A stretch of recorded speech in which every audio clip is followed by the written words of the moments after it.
I'm not going to be trying to pretend that I am a teacher in a war zone. At the conference itself, there's been some amazing presentations by teachers from Ukraine, by Palestinians. Hugh Dellar from England, a co-author, teacher, and teacher trainer. With many of his reels on social media to help teachers, he is hard to miss. Add to that his main travels to Ukraine to support people. His support isn't always by speaking, but also being on the ground and participating in many activities to raise funds to help those who are on the front line defending not only Ukraine, but the whole of Europe. Something that many in Europe still can't understand how essential to the safety it is to help those men. His podcast wasn't a normal one. Let's roll. And as you can hear off in the distance, there's yet another air raid siren. Kharkiv reality.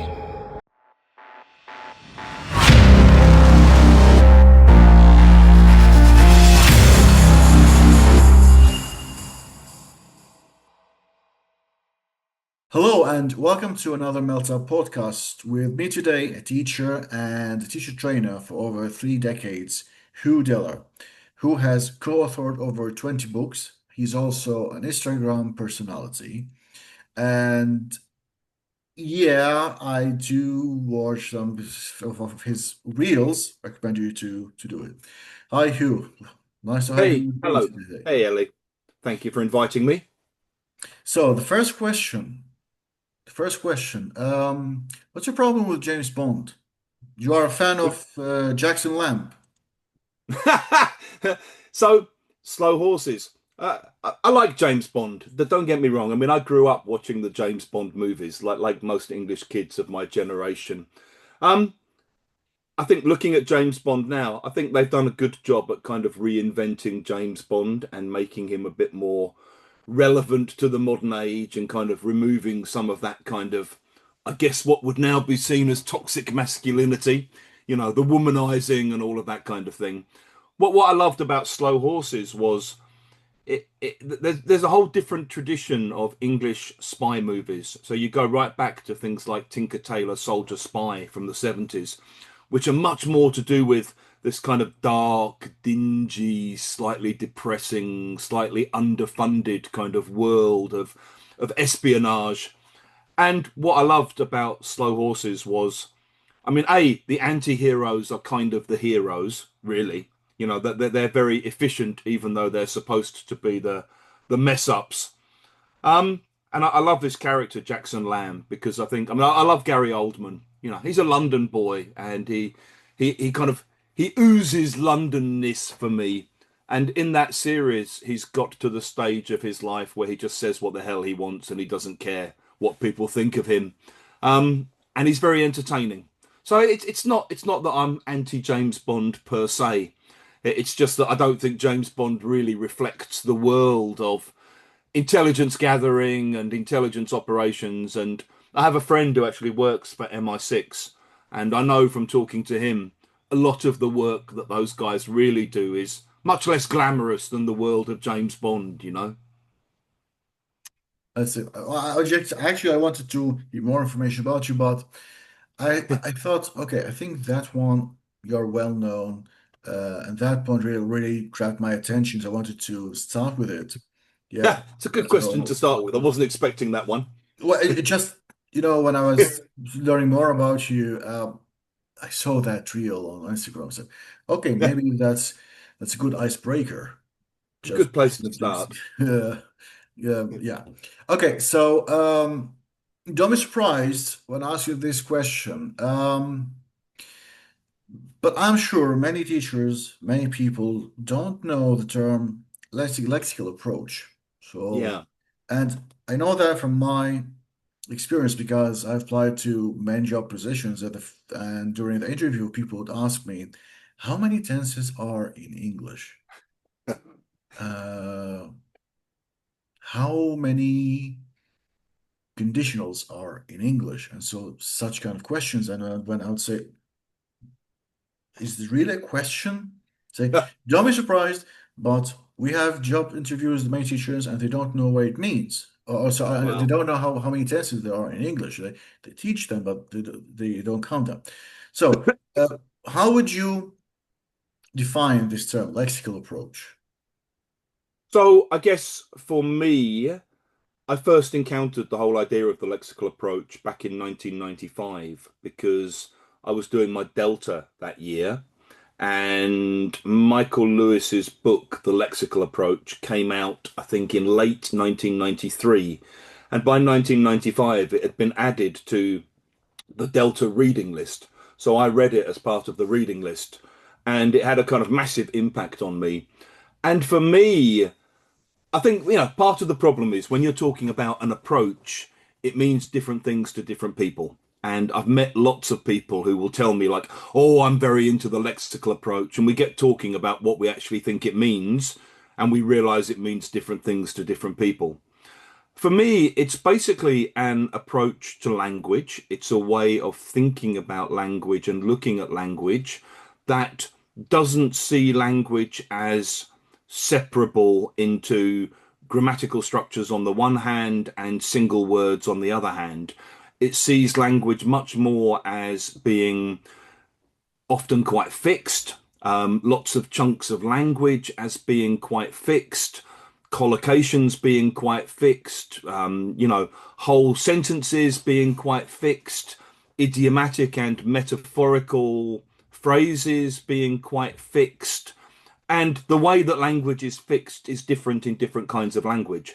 So when you're looking at journalism, you're going to have fixed bits of language that are exclusive to journalism. When you're looking at an academic essay, you're going to have fixed bits of language that are exclusive to academic writing. When you're looking at, informal business emails, there'll be fixed bits of language that recur a lot in those kind of areas. And when you're looking at everyday informal speech, there'll be fixed bits of language. So for me, it was really a way of helping me to think about language and the way language works that then had a huge impact on the way I thought about what I was doing in the classroom. Because I think when I was trained to teach, probably like a lot of teachers watching this, I was trained to think about language as grammar structures on the one hand and, vocabulary on the other hand. And I wasn't really trained to think about what do we do with that vocabulary? How does that vocabulary interact with grammar? How is this grammar used with vocabulary? What are the most common examples of this grammar? What contexts do we use this language in? How can we show students the contexts in which we use this language? So I think once I started thinking about all of that, it pushed me to change the way I was teaching, and it pushed me to start thinking about writing my own material. And I guess it helped to move me to this position where I ended up thinking about teaching lexically, which is the title of the methodology book that we co-wrote about 10 years ago.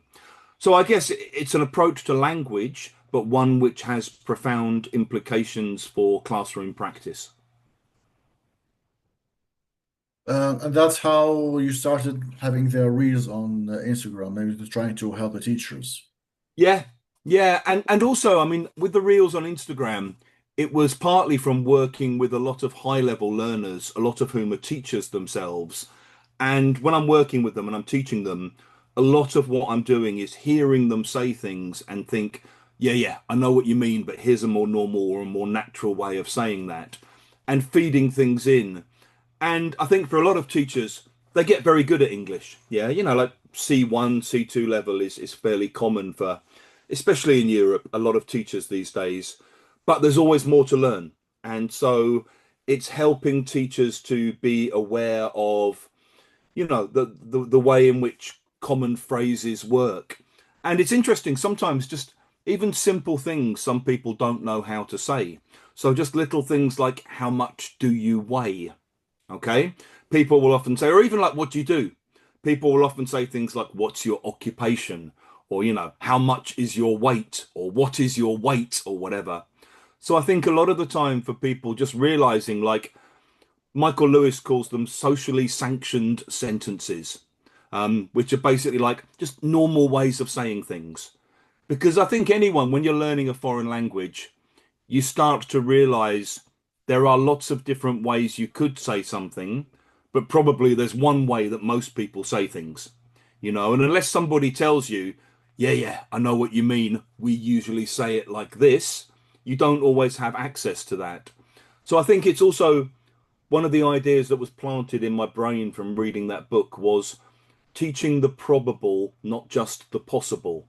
Because, lots of things are possible in a language, but fewer things are probable. And as a language learner, you want to learn the most probable way of expressing a particular idea. Yeah. So the reels are also partly to help show people these are the most probable ways of saying things. And of course, just like with everything, there are some difficulties when dealing with lexic approach. Would you like to mention Hmm. some of them? Yeah, I think there are lots of difficulties and lots of reasons why people maybe shy away from the lexical approach. I think at lower levels, people often believe that first students have to get a solid grip on the grammar. Okay. And they believe that a kind of lexical approach is intermediate and above. For me, I think in a way it's even more important at lower levels. It just means rethinking what you think of as lexis. So for me, at a low level, lexis is often to do with little chunks or bits of language that are fully grammaticalized. So just to give one example, when I was learning Indonesian, I used to live in Indonesia in the 90s. And one of the first questions I learned to understand was, Kamu sudah tinggal di sini berapa lama? Which means, how long have you been living here? Okay. So it's a super useful question. People would ask me this all the time. And in most English classes, you don't learn that structure until maybe pre-intermediate. You've probably done 100, 150 hours of English in class before you even see this structure. Outside in the real world, people will ask you this all the time. Hello, mate, what's your name? Where are you from? How long have you been living here? Or how long have you been here? It's a really common question to ask. And I would think of that at a low level as a piece of lexis, as a kind of lexical chunk, if you like, rather than as trying to teach the present perfect continuous. Because you can learn that question, how long have you been living here? Maybe how long have you been doing that? You can learn it as a fixed thing and you can use it without yet being able to do more with the present perfect continuous. So for me, when I'm kind of a low level, when I'm teaching low levels, I'm thinking a lot about learning just enough grammar and vocabulary to help you have a particular conversation. And I think one of the problems students have at low levels is they're forced to learn too much grammar. They're forced to do the present simple of the verb to be, he, she, we, they, it, positives, negatives, and questions. And so you have these course books that do these crazy things like, um, Lionel Messi is not Brazilian, he is Argentinian. Dracula is not German, he is Transylvanian. And it's like, why does an elementary learner need this? Like, when are you ever going to tell anybody this? And for me, it's just thinking about, okay, if you want to teach the negative of the verb to be, what kind of things might you say? So you might need to say, that's not right. Yeah. Or, it's not true, or it's not cheap, or it's not expensive. That's much more useful than Dracula is not German, he is Transylvanian. So I guess it's thinking about language at low levels as being grammar and vocabulary combined. And, this is how I'm trying to learn Ukrainian at the moment. So I'm learning things like, "Це недорого," it's not expensive, that kind of thing. Yeah. Excuse my pronunciation. Це недалеко. It's not far, that kind of thing. Daleko. Yeah. Це далеко. And just learning those little chunks and thinking of it like that. So I think some people get scared because they think they have to do all of the grammar structures in all the details before they can do the next ones. They also, I think, maybe get a bit intimidated by the idea of how much vocabulary there is. I mean, there's a hell of a lot of vocabulary. There's endless amount of vocabulary. No one knows all the vocabulary in English, yeah, native or non-native. So as a teacher, you have to make choices and you have to decide what's more useful and what's less useful. And I think for lots of teachers, it's easy to teach, say, 10 adjectives for describing appearance, and you match them to pictures, and you have blonde, curly, long, short, matched to hair or whatever. But from a student's point of view, what do you do with that language? What's it for? How useful is it? Why do you need to say the word curly when you're pre-intermediate? Or possibly even the word blonde? That there's so much other language that's more necessary and more useful when you're a lower level student. So I think for some teachers, the material they're using doesn't make it easy to think about language like this. They maybe feel a bit overwhelmed by the prospect of having to decide which bits of language from the vast sea of language are most useful at the moment. And maybe they're still thinking about low level learning as being about, grammar structures and single words rather than just enough grammar and vocabulary together to have basic conversations.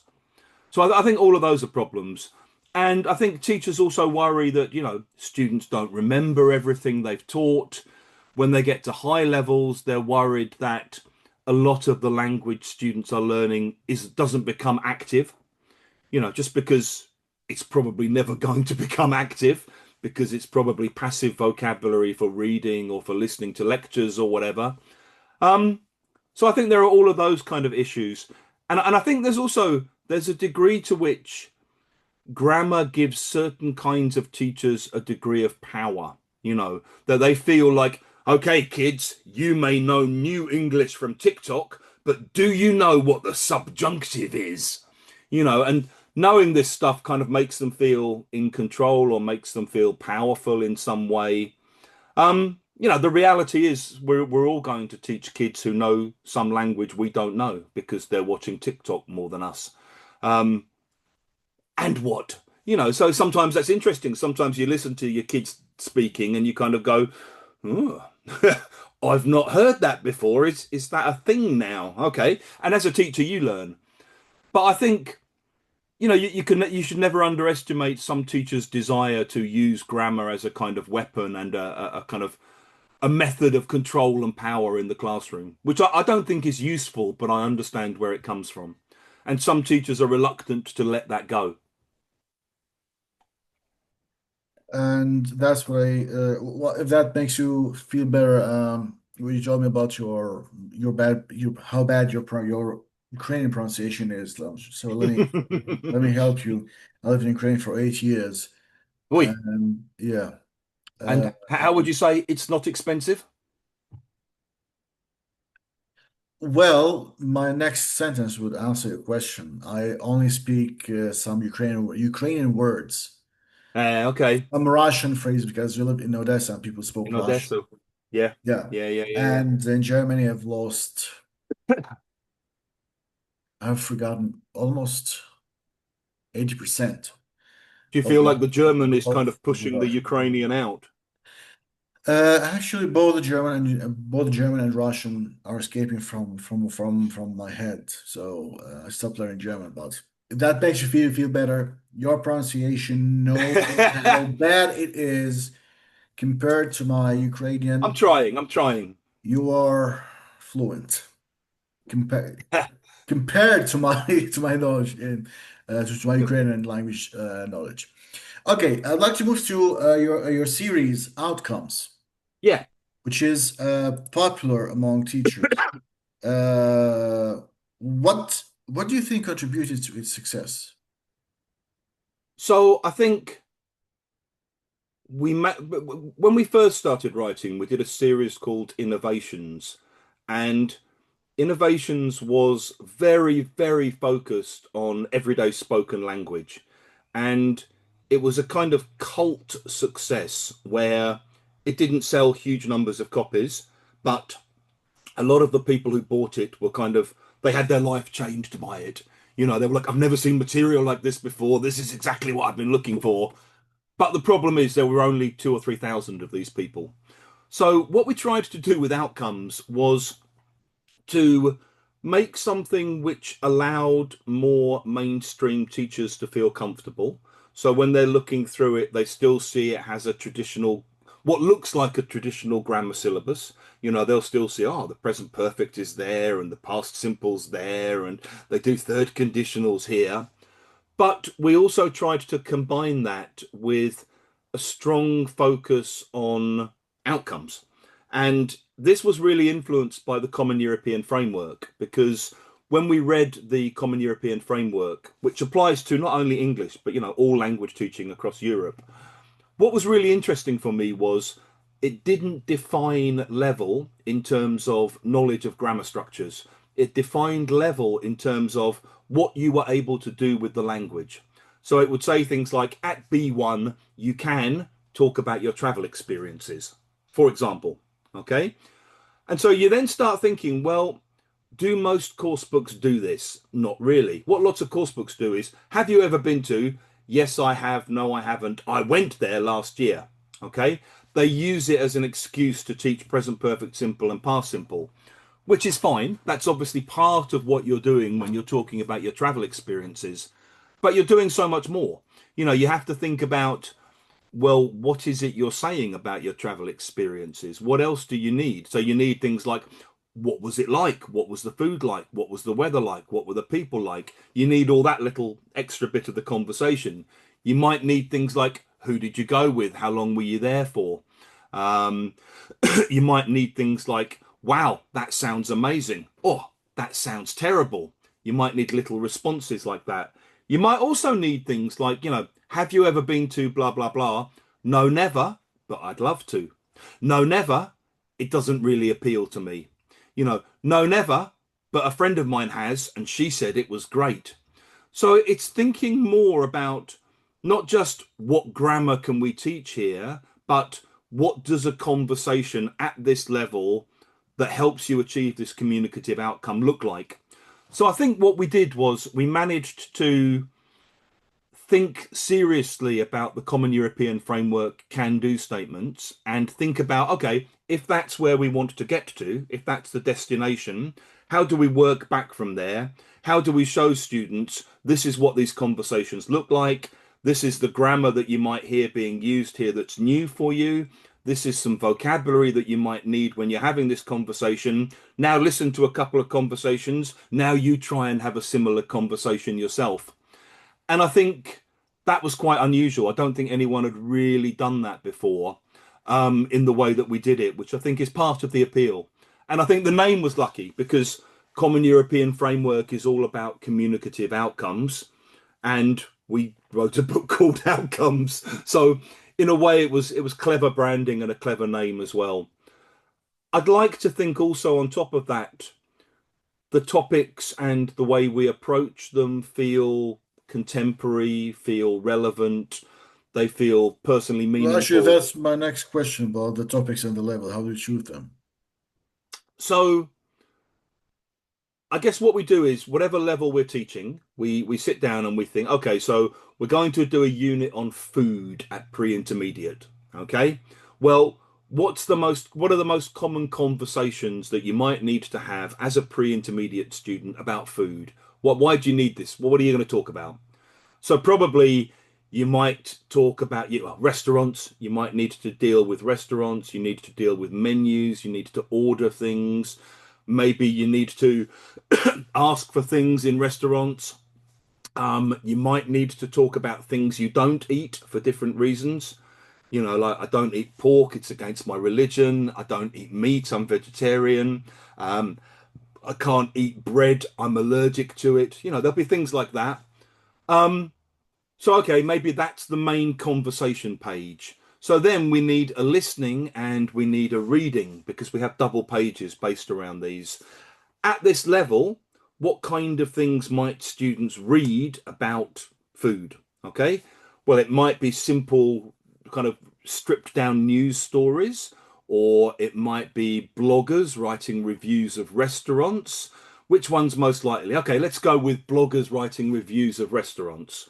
And then what you have is like four kind of, we write them ourselves so we can choose the language that goes into them, but we hope they look realistic.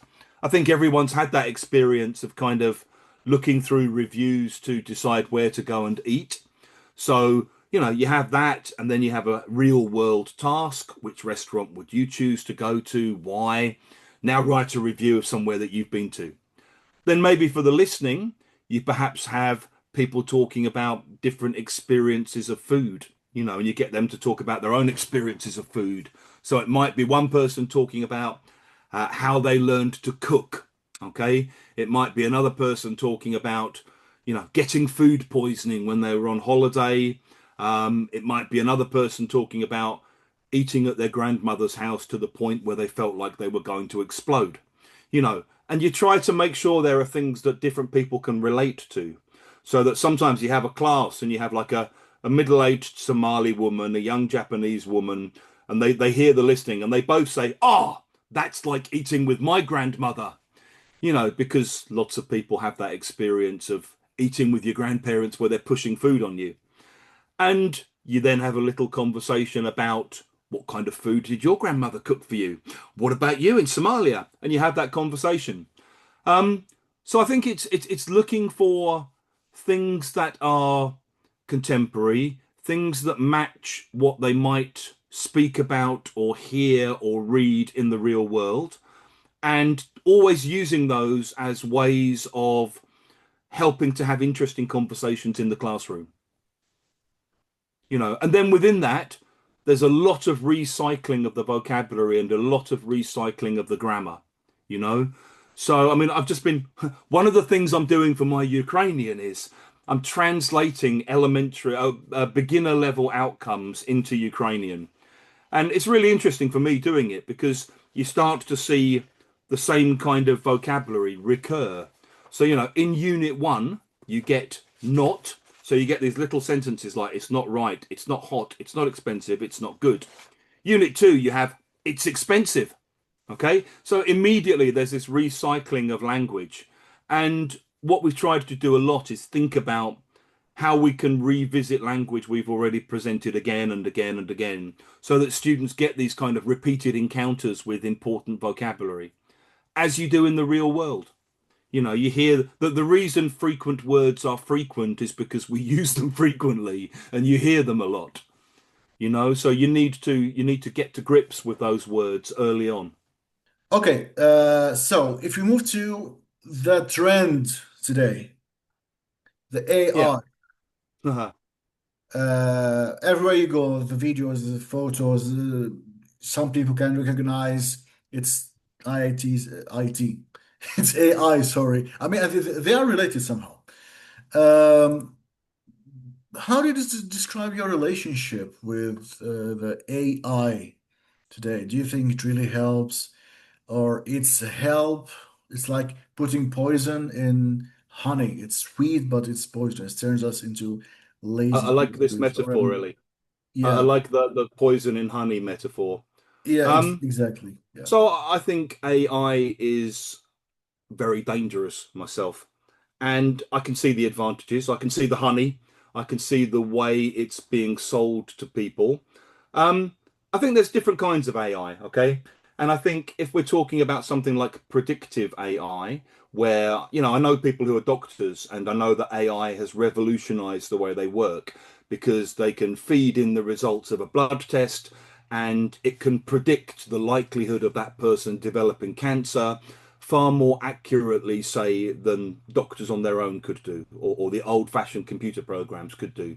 So, in terms of being able to predict things, I think it's very, very useful, and it's obviously got massive applications. And I know there are like military applications. I know for Ukraine, you know, using AI-powered drones has become a massively important part of defending the country.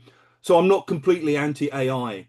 Um, where I think it's very, very dangerous is obviously there's the disinformation side of things. So we're being exposed to videos.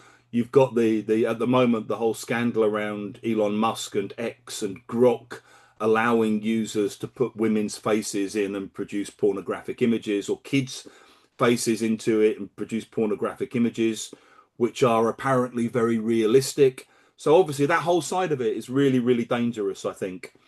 I think there's also a kind of danger of just killing what makes us human, you know? So for me, when I see all these videos on YouTube about, the Beatles, if there'd been a punk band in 1977, Sergeant Pepper's by the Beatles, if it had been recorded in 1954. I understand why people choose to listen to those things, but what you're doing when you do that is you're encouraging the plagiarism of human creativity to be scraped by computer algorithms and represented to you as something novel. And it's not, it's plagiarism. It's essentially just plagiarizing all of previous human creativity. And I worry that what we lose with all of that is what makes us human, which is our own peculiar individuality, our quirks, our mistakes, our oddness, our own, individualness. And in terms of teaching, I mean, I know a lot of teachers use it. I know it supposedly saves people time. What it does again is plagiarize what already exists and reduces it down to a kind of common level of mush. So I could put into the computer to AI, ChatGPT, write me a C1 level lesson based around the topic of food, and it would present me with a kind of bog standard CELTA level kind of, pretty dull lesson around the topic of food. If you're happy being mediocre, that's fine. If you're saying having an unprincipled, computer driven approach to your teaching is what you want, that's fine. Good luck to you. For me, it erases what makes us human and what makes education most interesting, which is to do with the interaction between the people in the room and the material and the language and the ideas that emerge. And, I know from looking at AI just for language learning, it can help you a little bit. I can go onto ChatGPT and I can have a very basic conversation in Ukrainian, say, for example, but it will never tell me anything interesting. If I say last weekend I did this, it will never be able to say to me, oh, you've reminded me of something I did last year, because it didn't do anything, because it's not real. And so I think I worry about all kinds of levels of things around AI. I worry about the biases. I worry about the fact most of it is owned by people in Silicon Valley who are happy to bow down to King Trump. And I don't trust their motives, and I don't like the business models. I don't like the way they've all become billionaires whilst musicians can't make a living anymore, writers can't make a living anymore. I think there's so many things wrong with the whole model around it. What is interesting, I think, is, and that maybe gives me hope, I think in Europe, in France, in the UK, in Germany, we're starting to see a different kind of approach to AI developing. And I think, in a way, whoever owns the future of AI owns the future in lots of ways, because we're seeing much tighter regulation of AI. We're seeing a focus on developing our own kind of European ethical AIs.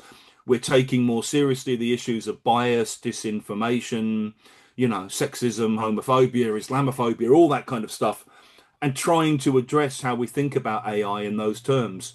So I have some hope that we'll see more principled, more ethical, more kind of community rooted AI developing in future, but maybe only in Europe. Maybe Europe's going to be the place where this happens. We'll see. But I don't use it in my own teaching, and I don't use it to write. I don't use it to generate ideas, because I have a brain. And I like to use it, and I worry. I mean, with my kids as well, I've got two kids. I don't let my kids use ChatGPT or Google AI for their homework or anything, because I want them to learn to do things properly. And I don't want them just to accept what an AI tells them is the truth when it might not be the truth. So I think kids need to learn all that stuff. It's part of their own kind of digital literacy and study skill learning abilities. The I guess next one final thing is maybe teachers need to. I think one thing that will happen with AI, well, it's already happening, is it's replacing the kind of low hanging fruit of the teaching profession. So I know, like in some Japanese high schools, for example, they've done away with face to face English classes, and they're switching to having kids just spend their English classes chatting online to AI chatbots. Okay, so that's going to happen. You're going to get certain kinds of low-level teaching competencies replaced by AI chatbots. And I think for teachers out there watching this, you want to be thinking about what it is you do and what it is that makes human interaction in classrooms special that can't be replaced by AI. Okay. Um, I did a talk about this at Poland IATEFL last year called Surviving the AI Apocalypse. And it was basically about what is it we can do that AI can't, and what is it we need to be thinking about getting better at doing that's going to make us that's going to allow us to continue to be employable in an age where there's a drive. Some schools will just replace teachers with AI because they'll think they're saving money and they don't have to deal with humans and unions and pay sick pay and pensions and all of that kind of thing. So it's thinking about what is it we do that makes us special. And, I would urge all teachers, rather than just continue rushing towards AI, be aware of the fact that the people who run the big IA companies, particularly the American ones, want to replace you. Okay, they want your institutions to get rid of you and to bring in AI. And what is it that you can do that will make that a bad idea for your institutions? Maybe Actually, just a, speaking of replacing things, that takes us to the next term, actually, which is native speakerism. Yeah, like replacing teachers with native speakers, even if the native speaker himself or herself isn't teacher. So you're native speaker of English yeah, yourself. I Uh, am.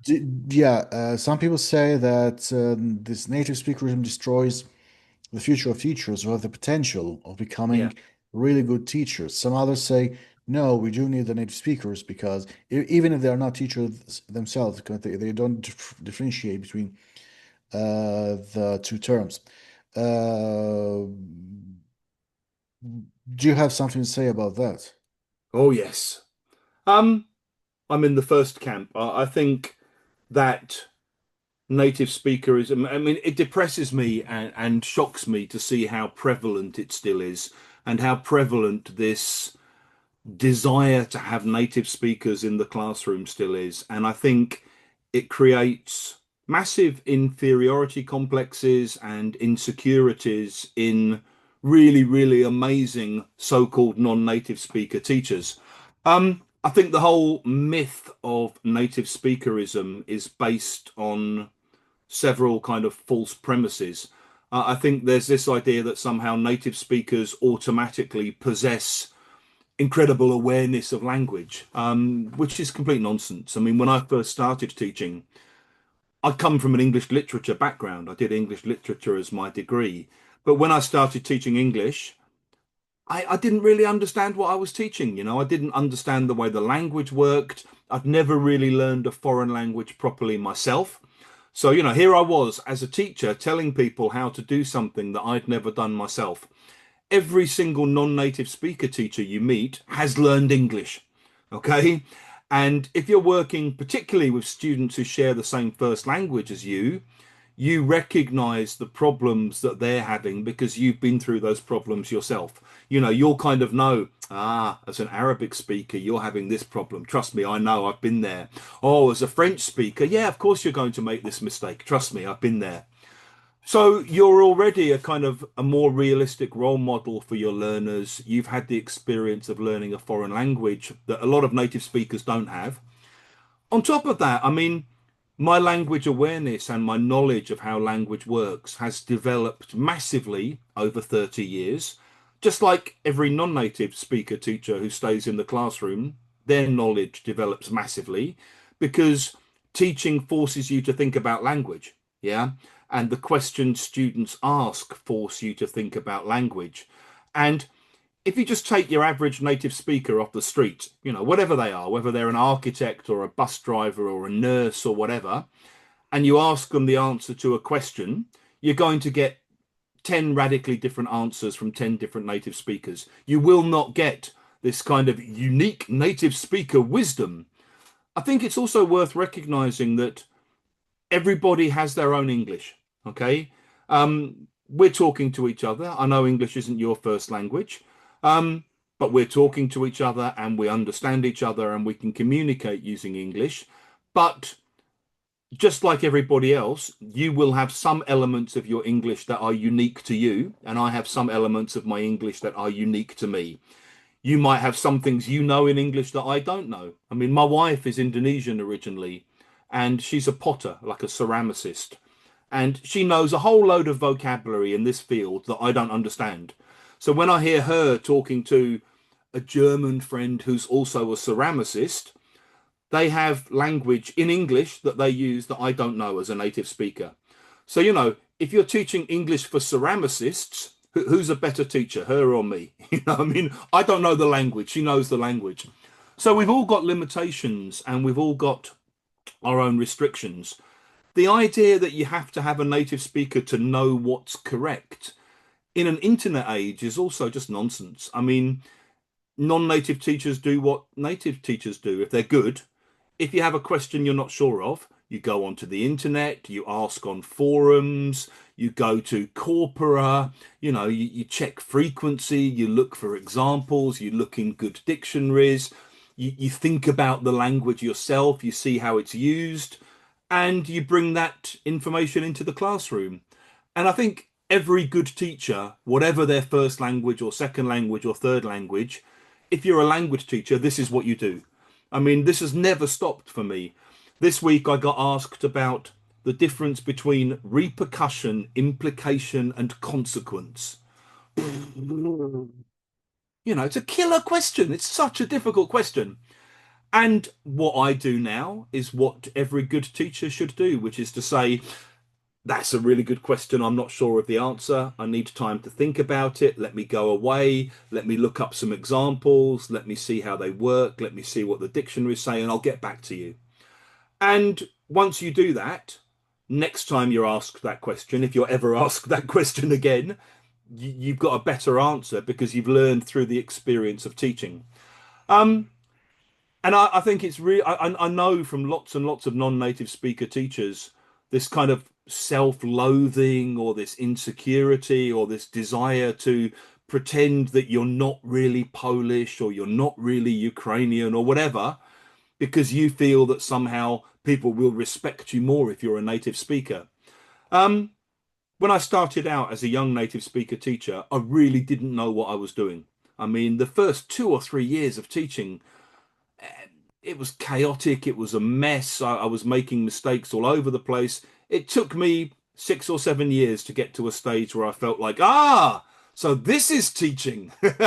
And to feel comfortable with myself and the classroom and the interaction and the language and just how to teach the language and how to explain things. And so I think we should all be, anytime we see any advert saying native speaker wanted, we should just be shouting out loud, European Union law doesn't allow discrimination on the basis of nationality. Yeah, but It's illegal in the Europe to schools do now they, this. they try to somehow go around and say, yeah, we Native didn't ask level. for a native speaker, we asked for a person who knows the culture. What is the culture? What does it mean? It's the Which same as a culture? native speaker, but just I to, mean, avoid. when I hear natives say, I know the culture, I'm like, well, what is the culture? What is it you're saying you know? Because we all grow up in different cultural worlds. So for me, the culture when I was growing up was to do with music, underground culture. It was to do with growing up in a post-punk era. I was growing up under Thatcher. So there was a whole load of political stuff going on. There was the miners' strikes going on. That is that the culture, or is it something else? Every person you meet of different ages from different places will have different ideas of what the culture is. Plus, I mean, when you're teaching English, why do you need to teach the culture, whatever you think the culture is? I mean, you're teaching language. You're teaching expressions. You're teaching. There might be some idioms, for example. Okay, you might teach. We had to pay through the nose for that, and maybe You can be a native or a non-native. You might know that 800 years ago in the UK, if you didn't pay your taxes, some guy would come around and cut your nose open. Okay, this is what used to happen. Um, classy. And so this expression, pay through the nose, comes from that. You don't have to be a native speaker to know that. Lots of native speakers won't know that. I didn't know that when I started teaching. I only know it because one of my students once said, "Where does it come from, this expression?" And I had to sort of go, I don't know, from English. Yes, but why? And you go away and you look it up and you kind of go, okay, interesting. But a Polish teacher could Google that, or a Syrian teacher could Google that and could tell the same information. I wasn't born knowing this because I grew up in England, So I think this whole idea of I know the culture. Well, which culture, and how does that help you as a teacher? Lots of non-natives know lots of things about the UK too, or about America too. Lots of non-natives have spent lots of time here, and maybe they think about the culture in an interesting and different way because they're outsiders. Maybe they see things that I don't see here. So yeah, I don't buy that argument at all. Well, that's native speaker in disguise. Yeah. Yeah, I totally understand what you said about studying.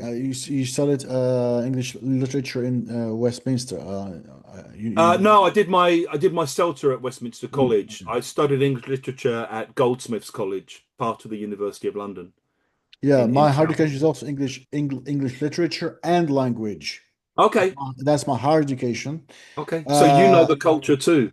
I know the culture, and I was surprised because I spent 7 years studying at studying at university, but mostly so Shakespeare, and I hate Shakespeare. I'm more than I like Christopher Marlowe more than Shakespeare. Okay. The history of England, the poetry and stuff like that, and I always ask myself, why the hell am I studying this? What Yeah. for? We had one subject in the fourth year, the second semester, which was teaching methods.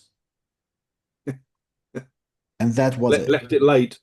Yeah. So when I started teaching, so oh well, I have to pay attention to how long I speak. Oh, okay, that's new. That's new for Yeah. me. Yeah. So as you said, totally agree because I have experienced this myself. That totally different. I think one other thing to say is, I mean, for me, when I see people advertising themselves as a native speaker, I automatically think, is that all you've got? All you've got is your passport. Like, I would never advertise myself and have never advertised myself as I'm a native speaker teacher. It's like I'm a teacher. The reason I'm a good teacher isn't because I was born in England. The reason I'm a good teacher is because I've spent 30 years teaching and thinking about teaching and talking about teaching. And you could be Polish or Greek or Romanian or Peruvian and spend 30 years teaching and thinking about teaching and be an equally good teacher. It's nothing to do with my passport. So for me, I would say to anyone watching, don't trust anyone who advertises themselves as a native speaker teacher because a passport is not a qualification. You I know, agree. it's I agree. Okay. I know I would like to move to Ukraine. I know you're a big supporter yeah, of yeah, Ukraine. Before we dig into your what you do and your support for Ukraine and Ukrainian teachers, before the morning of February 24th, 2022, had you had any thoughts that a real war would start, or you said no, it's just news, nothing gonna happen, 21st century? What um, thoughts did you have? I thought it might happen. I was aware of the huge troop build-ups on the border. I was also kind of not as aware as I should have been, but I was aware of Russia's military aggression in Chechnya, in Georgia, in Syria. I was aware of the fact that, there was this kind of proxy war going on in Donbass. I knew about the annexation of Crimea. I, I didn't feel it was inevitable. I thought part of it might be some kind of saber rattling, strong arm kind of negotiation tactic. Um, And I remember waking up on that morning and the kind of sick feeling in my stomach as I realized what was actually happening. Um, like a lot of my Ukrainian friends, I kind of didn't completely believe it would happen, but at the same time, it wasn't completely out of the blue. It wasn't a complete surprise to me. So I guess a mixture of both. I see. I see. Well, as a Syrian, I felt it coming. I Yeah, I felt, mean, I I guess felt it. Syrians have seen all too clearly what Russia is capable of Well, doing. actually, I live to the coast. I come from a small city. In Syrian standards, it's a city. It's mostly a small Christian community. Okay, I'm Christian myself, and okay, we only suffer the economical situation and no electricity, but we were rather safe. yeah. I mean, But compared to being in Aleppo or something. yeah, Yeah, Aleppo, Syria to the south, yeah. But uh, sometimes you have to say yes to everything, and the only thing left for you is just to go somewhere else. Anyway, yeah, um, understood. so you were in Odessa 3 months ago, and In March last year. In Yeah. March, and as far as I know about you, that wasn't your first. It wasn't your first visit. So No, God, no, no. yeah, before I ask you about what you do there, this is the second question about your activities in Ukraine. The first question is, how does your family react to the fact that you are physically in a war zone? How do they cope with it? Remarkably calmly. I think my wife and kids, they know what I'm like and they know who I am. And I've been to lots of crazy places generally for work over the years. I mean, I was in Syria 6 months before the war started in Syria and came back from Syria kind of saying, we should go on holiday to Aleppo. It was amazing. But And so you were in Aleppo. I was in Damascus and Aleppo 6 months before the uprising began. Um, and yeah, I came back thinking I wanted to go on holiday there. Maybe not yet. Um, so that they kind of know that I've traveled a lot to lots of strange places and had lots of adventures along the way. They also know that even if they said don't go, I'm going to go anyway. They know that I'm not, I told them it's like the chances of actually being injured or dying in those situations are minimal, actually. Because you're in a big city. Like I was in Kharkiv in March, and Kharkiv's a city of about 1 million people. You know that maybe two or three people might die on any given day, but that means odds of 3 in 1 million. If you told me the odds of dying today are 3 in 1 million, fine, I'll take that. It's tiny odds. Um, so I think generally they were basically like, we understand why you're doing it. We understand that you feel you need to do it. Go do it, come back, keep in touch. Remarkably calm about it. But my wife's also from Indonesia. So she grew up during a very turbulent time there. She grew up during the dictatorship. She saw the revolution happen there. She's not from a soft, easy part of the world, shall we say. She's from a kind of fairly tough part of the world as well, and she's quite a tough person. Um, so I think they understand why I felt it's important. And how about your activities in Ukraine? So I first went to Ukraine back in 2008 for a Ukraine TESOL conference. And I think the first time I went was to Zhytomyr. And then after that, almost every year I'd go back and I often went to the TESOL conferences. I did author tours with our distributor there, Linguist. Um, I'd been in places like Donetsk in 2012. I was in Simferopol and Sebastopol in 2012 before the occupation. Went to Kharkiv, went to Lviv, went to Odessa, a few other places, Dnipro, Zaporizhia. Um, and so I knew the country quite well and I traveled around a lot. I got to know a lot of Ukrainians.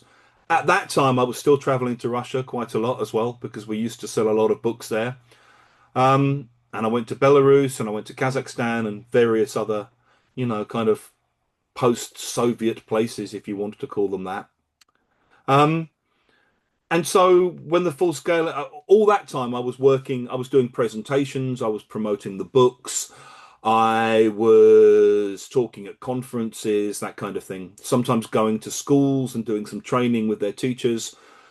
Once the full scale invasion started, I then went back 3 times. I've been back 3 times. The first time I was invited by TESOL Ukraine to a conference in Lviv, and that was really amazing. I think it was the first conference they'd had with a foreign speaker since the start of the full scale invasion. That was November 2024. No, February 2024. And after that, someone said, "You've done Lviv, why don't you come to Kiev and we'll do another conference there?" So I went to Kiev. And then another guy said, "Why don't you come to Kharkiv and Odessa?" And I say, "Yeah, why not? Come on, let's do it." And so what I'm doing there usually is talking at conferences or doing 1 or 2 day training sessions. And we're using that partly as a way to provide face-to-face training and development for Ukrainian teachers, partly as fundraising. So the first time we did Lviv, we managed to raise enough money to buy a kind of mobile shower and washing machine unit for the front line. Second time when I went back to Kiev, we raised a whole load of money for one particular battalion defending Odessa. Last time we went back, we raised money for a battalion defending Kharkiv and for a center that is kind of completely volunteer led in Kharkiv, looking after people who've been displaced by the Russian invaders. Um, Hoping to go back in March this year to Lviv and Kiev and do 2 different conferences, again, raising funds for Ukrainian armed forces and Ukrainian civil society. I've been doing a fundraiser trying to buy an SUV for a friend of mine who's actually a teacher who's now serving in the military. I mean, I think a thing a lot of people don't understand outside of Ukraine is 80–90% of the Ukrainian military are volunteers from other walks of life, from all walks of life.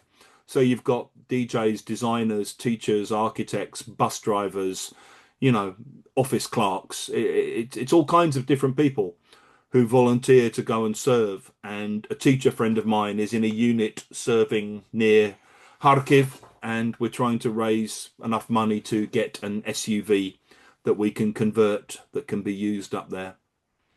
So it's basically all of those reasons. It's to try to show solidarity with Ukrainian teachers.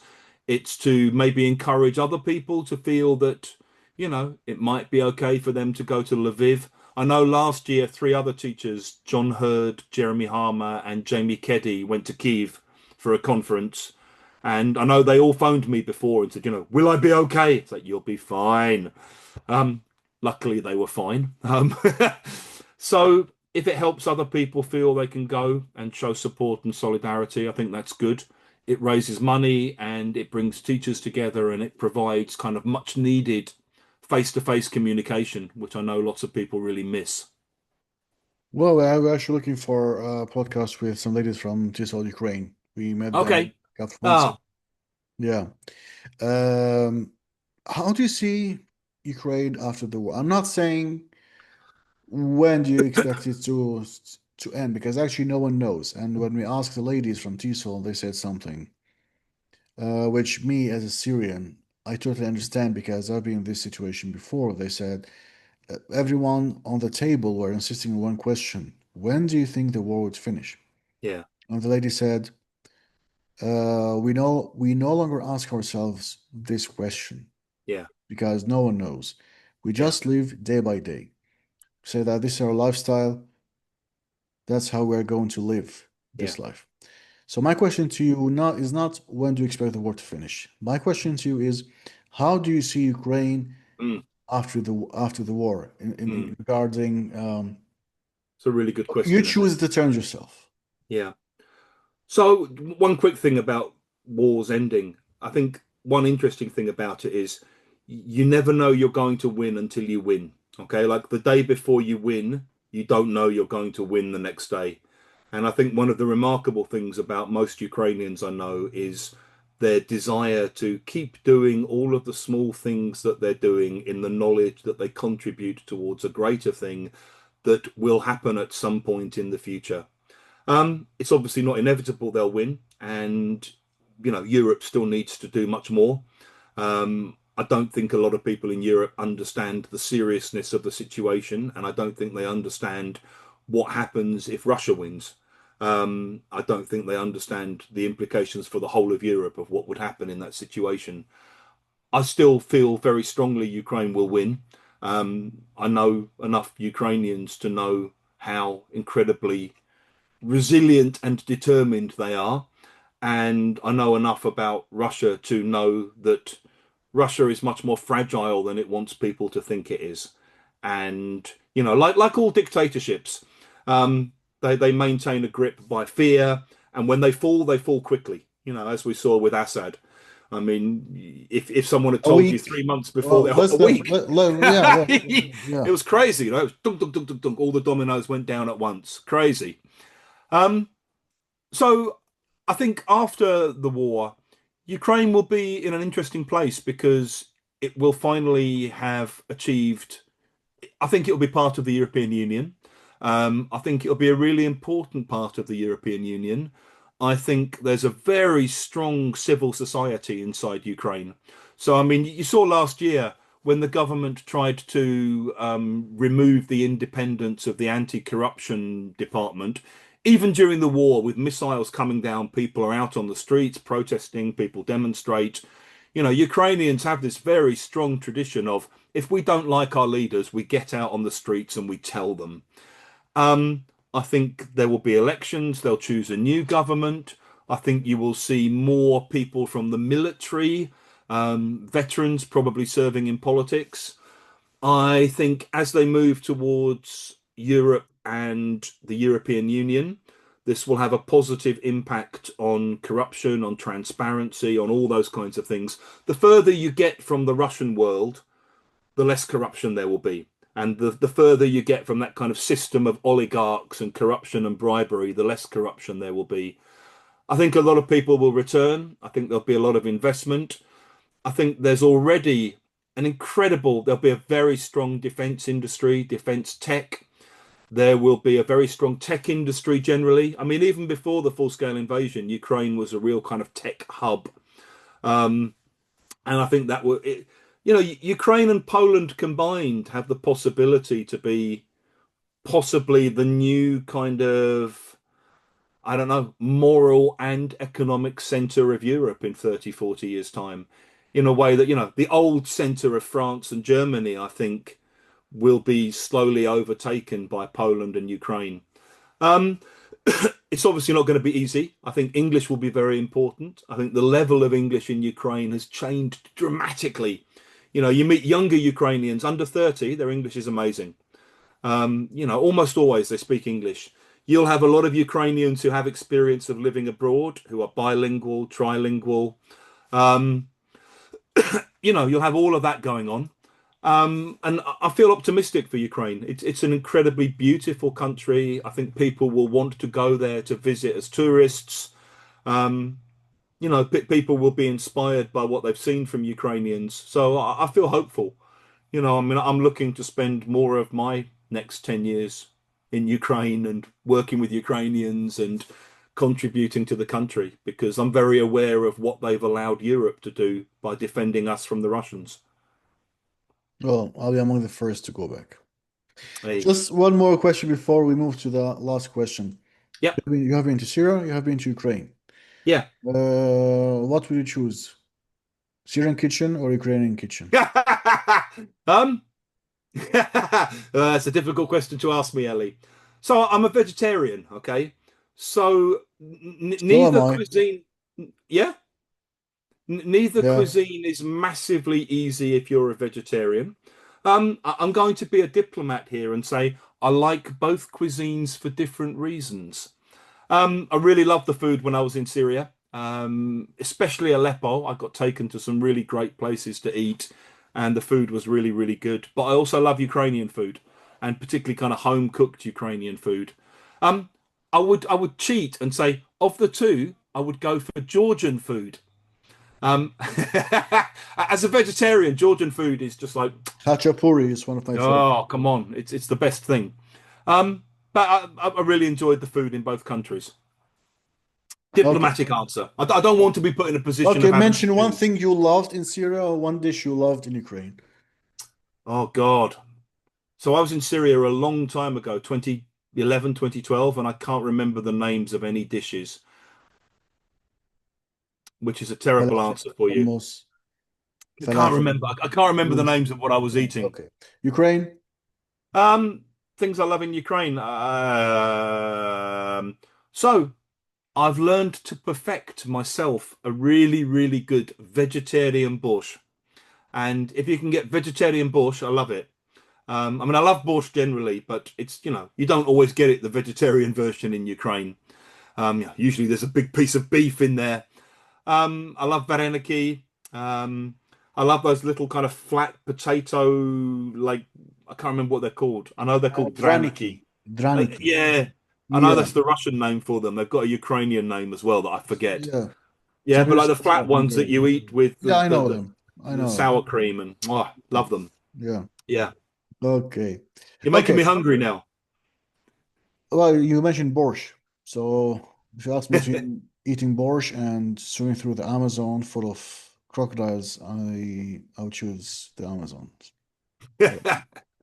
Okay. So the last question for the last 6 minutes. Um,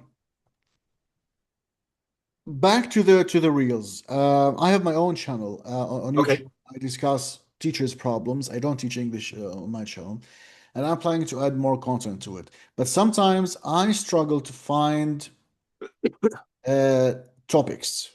So whenever I find a topic, I need to write the ideas, then refine them, then sometimes ask ChatGPT to fix some problems. But I already have the script. Yeah. But sometimes I struggle with ideas, Yeah. especially if I upload on fixed terms. How how can you or what piece of advice can you give me or anyone who is interested in such contents about English language and Yeah. helping Yeah. teachers? I Uh, hear you on yeah, struggling. So I yeah, think we are all the victims of very hungry algorithms which constantly need feeding if we're going to keep ourselves in the public eye. And I think anyone who is self-employed or trying to promote an organization like you are, you're constantly faced with that problem of having to keep producing more content for the machine. I guess the way I do it myself is I'm very systematic. So Monday, Wednesday, and Friday, I do a 1 minute English reel. And I also do a longer version of the same thing that I put on YouTube. Almost always that comes from my own teaching. And so I have a list of phrases and expressions. So, I mean, I was just looking at one this morning that I'm thinking about doing for my next video. And the ones I made a note of were, have you heard anything from him? Not a peep. Okay. And that just came up in class, like, nothing, no, not a peep.